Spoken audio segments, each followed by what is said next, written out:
त्यानं शेतकऱ्यांना त्याचा फायदा होईल असं मत पीक विमा, अतिवृष्टी, नुकसान भरपाई भरपूर दिवसापासून वायद्यावर वायदे चालू होते, म्हणजे तारखेवर तारखी या दिवशी जमा होणार, या दिवशी जमा होणार.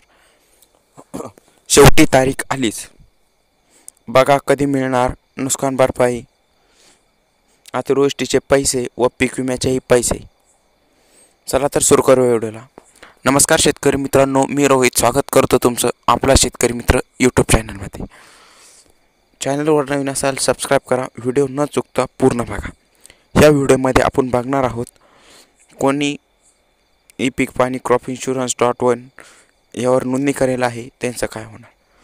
तर नमस्कार मित्रांनो, तुम्हाला जिल्हे वगैरे माहीत नसेल तर खाली डिस्क्रिप्शनमध्ये लिंक आहे.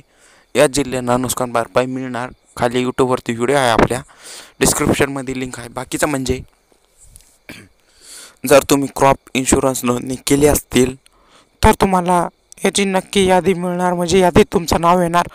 जर तुम्ही क्रॉप इन्शुरन्सवर नोंदणी केलेली नसेल तुमच्या पिकाची तर यामध्ये नाव येणं म्हणजे तुमची फार अडचण होणार आहे. मित्रांनो, पैसे मिळणार, पण मग तुम्ही जर तेव्हा क्रॉप इन्शुरन्स ई पीक पाणी नोंदणी करेल असेल तर तुम्हाला नक्की मिळणार. ई पीक पाणी क्रॉप इन्शुरन्स नोंदणी म्हणजे जेणे की आपल्याला सरकारकरता आपण पीक लावलं होतं. आणि हा व्हिडिओ लवकरच येत आहे.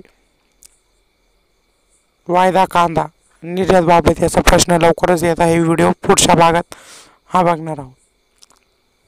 मित्रांनो, ही पीक पाणी म्हणजे जर तुम्ही मक्का लावलेला असेल तर तुम्हाला तो एक ॲप होता तेव्हा तो आता बंद आहे. तो टायमिंगवरच खोलतो गव्हर्नमेंटच्या, तेव्हा चालू होऊन तुम्हाला त्याच्यावरती फोटो अपलोड करायचे होते. नक्की तुमचं यादीत नाव राहणार. पुढच्या व्हिडिओमध्ये बघणार आहोत हे कांद्याबाबत. व्हिडिओ पूर्ण बघितल्याबद्दल धन्यवाद. सबस्क्राईब करा.